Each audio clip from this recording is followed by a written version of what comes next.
Before we get the coordinators, Coach Houston has a couple things that he would like to address with the media. So with that, we'll send it over to Coach. Okay, I just want to jump on real quick before the coordinators got on here. I thought it was important to hear from me first today. We all knew this year was going to have a lot of uncertainty surrounding it with the COVID-19 pandemic. We're seeing it all across the country in the sport of college football. I think particularly with some of the news that came out this afternoon that I got when I was coming off the field about the University of Alabama. Obviously, there's things at Florida. It's just, it's a different year, and we're all dealing with a lot of stuff. It's not been easy to deal with, and it's a situation that we take very seriously in the way we handle it and our protocols. The big thing is I've been really, really proud of our young men and how they've handled everything we're asking them to do on a weekly basis. Obviously, it's not normal. It's something that's, it's inconvenient.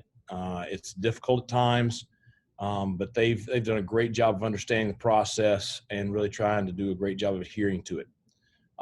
We are dealing with some issues right now, and we'll continue to work through them as the week goes on.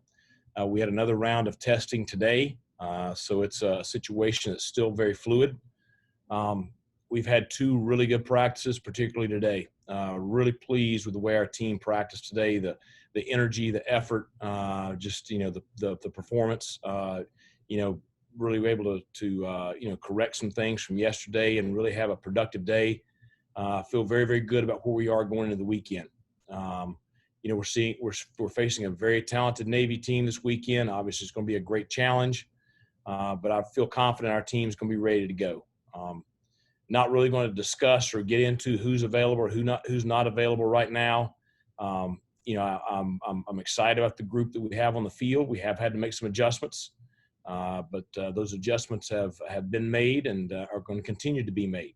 The staff is working very hard to ensure that we're prepared for the game this weekend, but we won't have a true picture until the end of the week of what our roster is going to look like. We knew it's going to be an abnormal year. Everybody understood that. Our players understood that, and I'm really proud of the way that they've handled the adversity. So, any quick questions before I bring the coordinators on? Coach, I know you don't want to discuss names. Can you at least give us some numbers, the amount of people that are involved as far as positive tests and the amount of folks through contact tracing this affects? Well, like I said, with another round of testing this morning, it's still something we don't have a clear picture on. So we'll be able to have a clearer picture towards the end of the week. Coach, there are obviously some rumors out there about Holton's status. Can you just address his status and if he's involved in all this? There's no way I want to address any kind of rumor, and you know how rumors go, so you better be careful. Did he practice today, or did quarterbacks practice? I'm not discussing any players. That's why I said at the very beginning of this thing, just want to get on here and address that. So any other questions? Okay, thanks a lot, guys. Appreciate your understanding. Okay, thank you, Coach.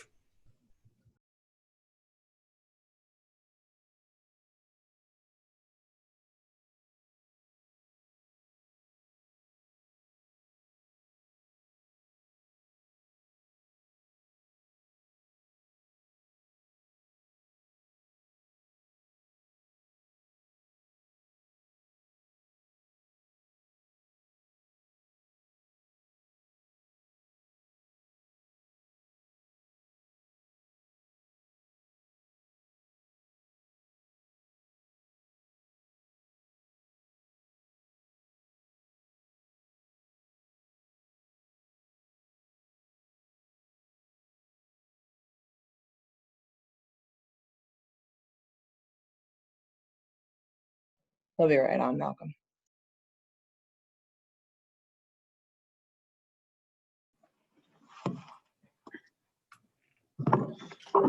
Good evening. Hey, Coach, how are you? Good. I got to prop the chair up a little bit higher than Coach Houston had it. Make sure you don't record that one. Okay, we'll go ahead and open up the questions to Coach Harrell. Coach, obviously triple option week. I know you've got a lot of experience with it, but what's this week like, or what's this week like from a preparation standpoint? It's And in some ways, it's like every other week. You just kind of got to get to focus on your opponent. You got to get familiar with them, what they do, how you think they're going to attack you. Make sure your kids understand the plan, know the plan, feel comfortable with the plan, and then go execute it. And execute it with great effort and great energy and, great execution and go from there. So it's, for me, it's been very familiar. It's just, it's what you're used to. It's kind of what you spent the last, 12, 13 years doing. And now it's just getting our kids comfortable and used to it. And they've done a great job of that this week and just kind of building on it every day. And you can see them feeling more and more comfortable, light bulbs coming on for them. And they're really playing fast right now. I wanted to ask Blake about the linebackers. And when you look at Aaron Ramsey's kind of emergence and then Dre Wilson, with their speed, those two guys specifically, how much of a factor could that be when you look at Navy's running backs and what they do? Could that be a big factor and help y'all this week?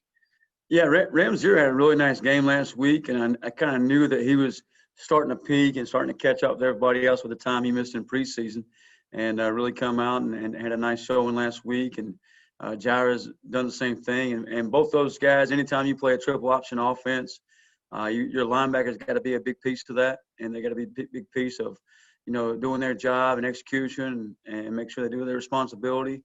And it's one of those games that those guys are going to be involved in almost every snap.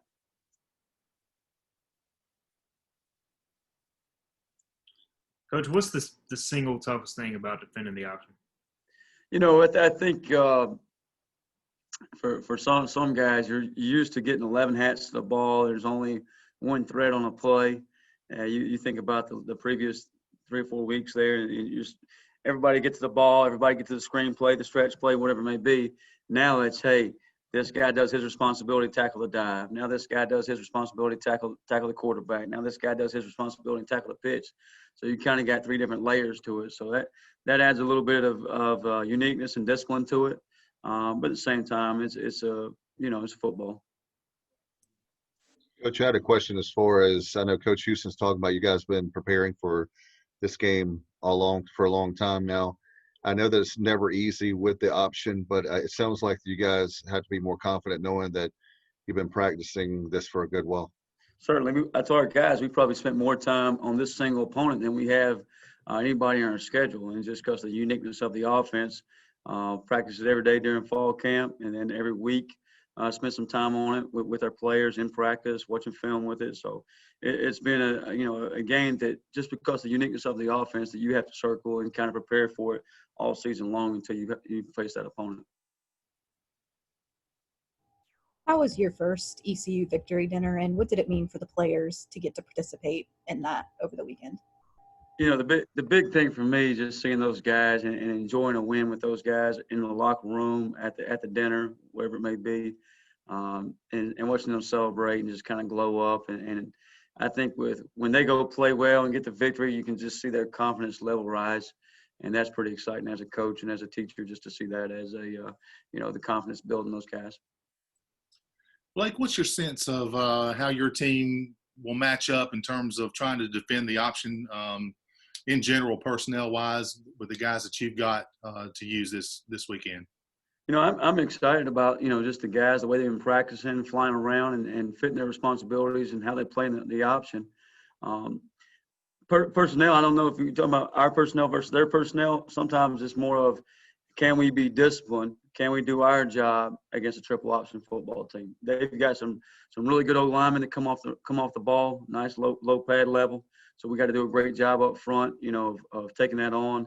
The fullbacks are obviously they're leading rushers. We got to do a good job taking them out of the game, as well as the quarterback in the pitch. So at every level, D-line, D-ends, linebackers, safeties, corners, we got to do a great job of fitting our responsibility and doing our job. Their quarterback, he looks like he can throw it, but you look at last week, they ran it 60 times compared to 2 throws. I guess just how aware do you have to be as a defender of that ability to drop back and throw it when they can sneak up on you like that? Yeah, I think the unique thing about a triple option is you're going to have a lot of one-on-one matchups, and they're going to get you in those situations. So you got to make sure you're over the top of those guys, and at some point they're going to take their shot, and you got to do a great job with your eyes and making sure that when your guy releases, you're there to make the play, and the guys up front, when it turns into a play action pass, we got to get to the quarterback. And like you said, he can certainly has a good arm. Certainly does a good job with it. And if you give him an opportunity to throw it, he's gonna do that. Coach, I had a question as far as with Navy. East Carolina's only beat Navy once. That was in Annapolis. Another thing is the Pirates have had a really hard time with a lot of points being scored in previous games. How do you limit the number of points this week? I know it's tough to defend the option and big plays, but how do you do it? Well, I always tell our guys the big thing we talk about in our locker room is don't look in the rearview mirror at the past years or the past game or the last play. Always look out the windshield. That's the first thing we talk about is just, hey, it doesn't matter about the past, whatever previous years, what happened, what didn't happen, what went wrong, what went good, what went, everything. And that's kind of the mentality that we've been building all along. But at the same time, you're going to get limited number of possessions against those guys, and you got to get some stops. You got to win the first down, put them in long yardage situation, keep them off schedule, put them in second long, third and long. If they get you in second, medium, third and short, then they're in their comfort zone. That's where they operate best. But if you can get them behind the chains, behind the sticks, then you got a chance to get them off the field. So that's kind of been our focus and what we kind of looking at the windshield at.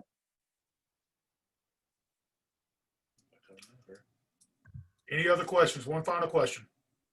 Yeah, Coach, it's Bill Wagner. I'm with the Baltimore Sun newspaper. I cover Navy athletics. Can you talk about your relationship with Navy defensive coordinator Brian Newberry? He indicated that you all knew each other and had met through some clinics and talked. And I don't know if you ended up as his successor at Kennesaw State had anything to do with the relationship you have, but he mentioned that when you did take over, he had some discussions with you, maybe about personnel or whatever. But can you just talk about your relationship with Brian? Yeah, Coach Newberry, he's a great football coach and even a better man and a good friend. And several friends on that staff with him, P.J. Volker and Kevin Downing, all great guys. And Coach Newberry has been a good sounding board over the years. Just one of those guys you always chat with, talk a little ball with, get on the phone and discuss this and that. And we went to when I got a opportunity to go to Kennesaw State, and he was probably instrumental in helping me get that opportunity. We certainly had some discussions about personnel and things he was doing there, and he gave me some advice, and it's been really good for me. So he's done a great job at Navy. He's done really well up there. And do you feel like, the Brian Bohannon comes from the same option tree as Ken Niumatalolo and Ivan Jasper, the Paul Johnson option tree? Yeah. Do you think getting to see that every day in practice helps you in particular when going against Navy? Because their option is unique. It's not the same as what Coach Houston ran at Citadel and Lenore-Rhine. Yeah, I think anytime as a football coach you get a chance to see a certain offense every day in practice, whether it be spring ball, fall camp, or it helps you be familiar with how they're trying to attack you, or the things they like to do, why they do it, and maybe just understanding the offense. At the same time, we always have a saying that it's not what you know, it's what your players know. And that's the important part this week is we got to get our players to understand, our fits, our scheme, and what we're looking for on game day. So that's important. And they're doing a great job with that. And I'm really pleased about where we are at this point in the week. Thanks a lot. Okay. Thanks, Coach Harrell. Appreciate your time tonight. All right. Appreciate y'all.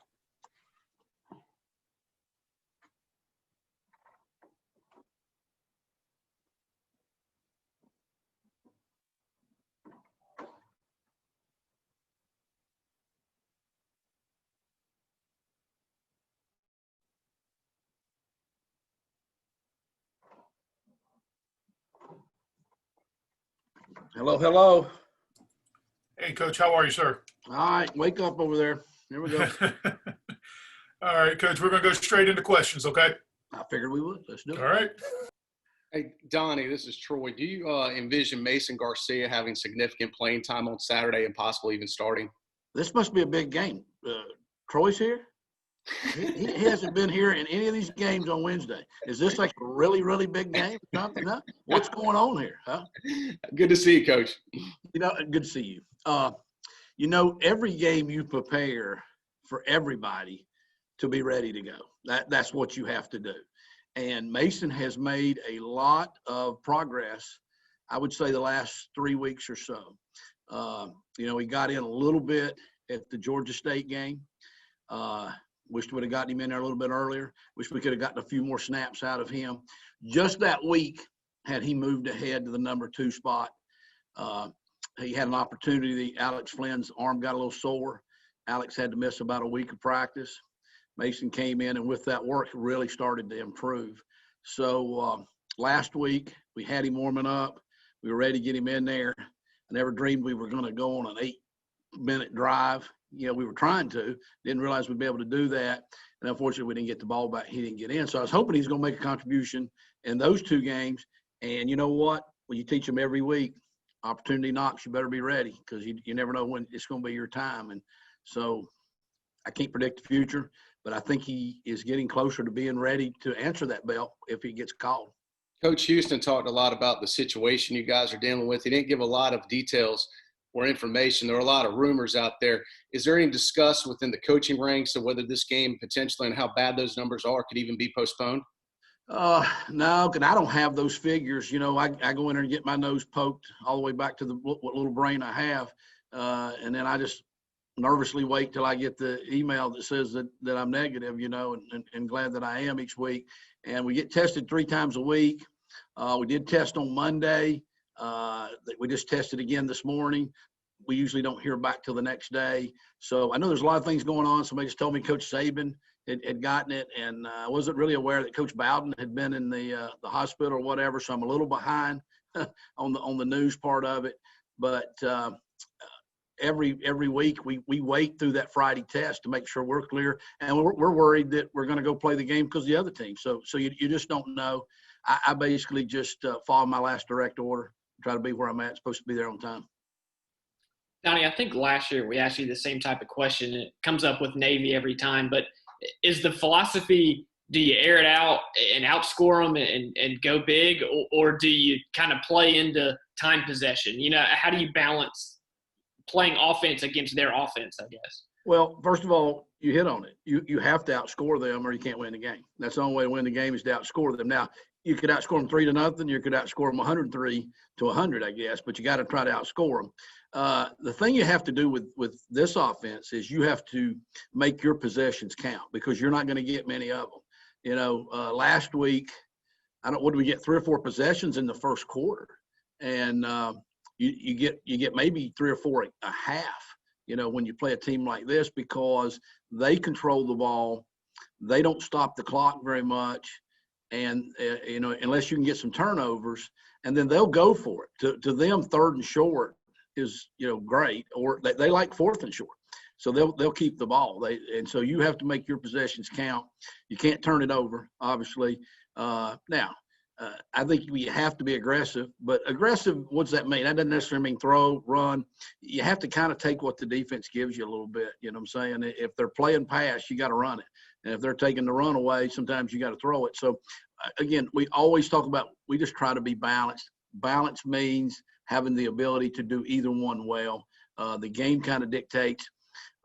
We didn't throw it as much last week, and we scored more points. That was good. The week before, we threw it 50 times. You know, you don't want to throw it 50 because you have to throw it 50. If we throw it 50 because we want to throw it 50, I'm great with that. That'd be good. That's what they're giving us. That's what we got to take. That probably wasn't much of an answer to your question there. I'm sorry, but that's what we do every week. So I don't know.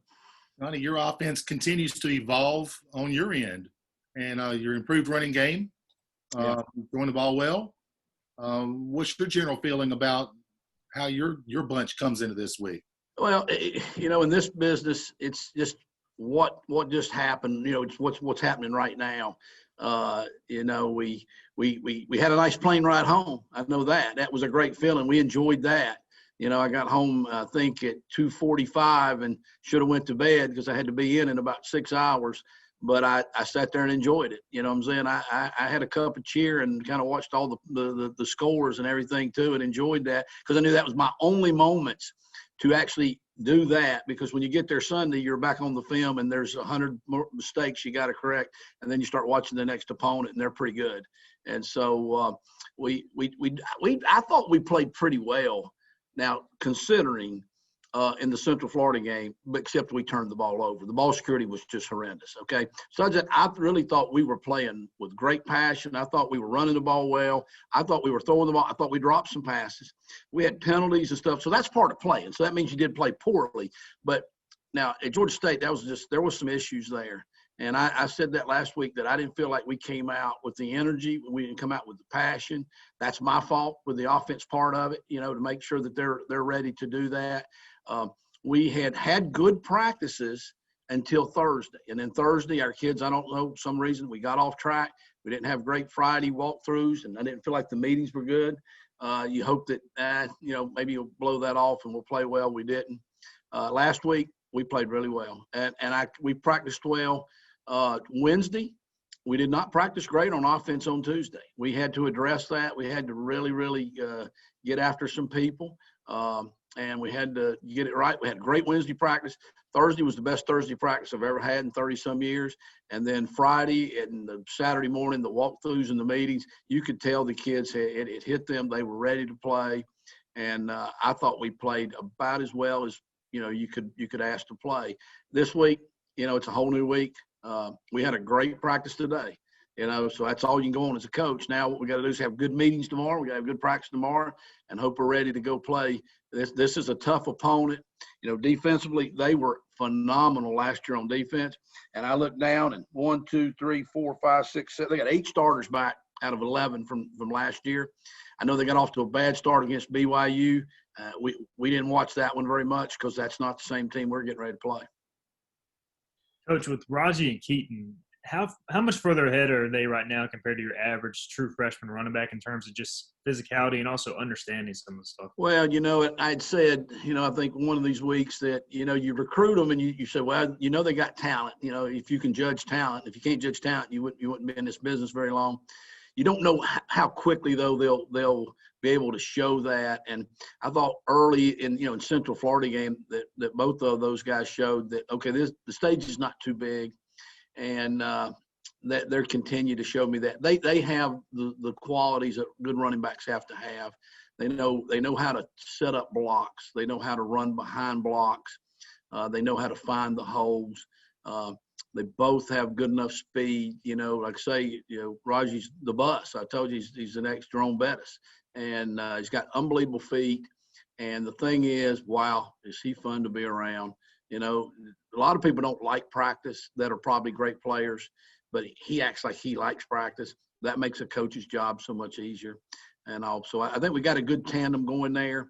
You never have enough because they get beat up so much. I mean, one guy's getting hit sometimes by 6 and 7 guys out there, and they get beat up a little bit. So, early in the week they were really sore. They're really sore, but I thought today they were starting to look like they were getting game ready again.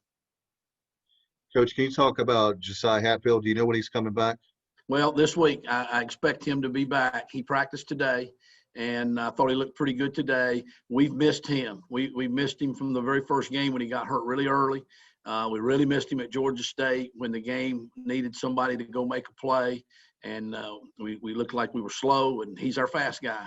And so we needed that. We missed him. And then last week, he just was not ready to go. We just, a fast guy, if they're not feeling good in the lower body and they can't run fast, then they're not very good to you. You know what I'm saying? A big guy, he can still be big. You know what I'm saying? He can still take up space. He can still block. Still thinks he can do maybe, but he's a fast guy, so he has to be a guy that feels good, unfortunately. But today he looked like he felt good. He's catching the ball well, so we got to get him involved in the offense. I know we've talked a lot about, okay, we got to get Snead going, and Snead got going. Got to get Blake going. All right, now how are we going to get CJ going? That was the deal last week. I told you we're going to move him around. We're going to do a couple of things. We did do that. We got him on the inside there. We put the tight end outside. They didn't realize we did. CJ's so big they probably thought he was the tight end, and they had a safety on him, and that was a mismatch. So we get a 70-yard touchdown pass or so. We got him going. And he didn't have a lot of catches, but if you get two touchdowns out of every 3 catches, we'll all be pretty good. So now there's still room to get one more guy going, though. You know what I'm saying? They're still there because defenses will take certain things away, and the more weapons you got, then the harder that job is for them.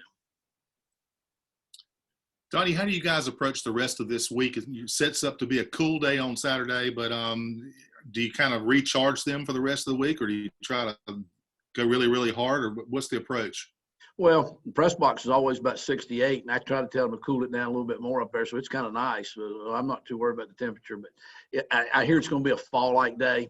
I think our kids kind of like that. I'm thinking, we were really concerned in Tampa. We got there, it was 92 degrees when we got off the plane. We were like, that's not very good. It was really hot when we got to the stadium, but luckily the cool breeze and the humidity wasn't there. We didn't get that rain, and I thought our kids got excited about the little bit of the cooler air. So I think we've practiced well when it's been cooler, so I think they embrace that. So we do want to practice hard in this program. We're going to practice hard. That's the culture we're going to go by. But we have had some discussions as coaching staff about the team that's freshest will have the best chance to win, and it's going to be a physical game. I don't know their offense that well, but I know it's physical, so I know our defense kids want to be fresh. I know that we have to be at our fastest. That could be our advantage against them. So we are being smart. Coaches cut back some of the periods and some of the reps. Now we're such a young team that that's not as easy or as obvious to do that, because you need the reps. They need those practice. They need to see those looks. But we have definitely cut back a little bit. I hope it's an early game. That's another big factor. You have a little bit less rest, so you have to maybe dial it back a little bit on Thursday and Friday when you play at noon. Coach, just curious, how are you splitting up those reps at practice this week in the quarterback? You're going to keep going with that until I say something, aren't you? And what you don't realize is the head coach is looking right over my shoulder right now. I was just wondering how the reps. Here's how we do it. We didn't do it any different this week than we always do it. The first quarterback takes the reps with the first offensive line, and then he gets a few of the ones with the two. So we like to do things in 6-play reps, and then we re-rack it and kind of do a couple different field positions. So the first quarterback takes the first 6 reps, then he usually gets about 2 more, and then the second guy gets 4. And then if it's a scale drill or a team drill, we kind of stay with that a little bit. So the third guy, he has to learn by osmosis. I mean, literally, he gets no reps except he gets the individual. And so that's what we always tell the number 3 guy. You have to get all your reps mentally, because we'd have to stay out here so long that the offensive lineman would be dead if we rep 3 quarterbacks. So only 2 guys get the reps, and the number 1 guy gets about 8 out of every 12, and the other guy gets the 4, and the third guy, he gets individual. Okay, one last question. You've been to ECU victory dinners now under 3 different coaches. What does that mean to the program, and how different did it look with COVID this week?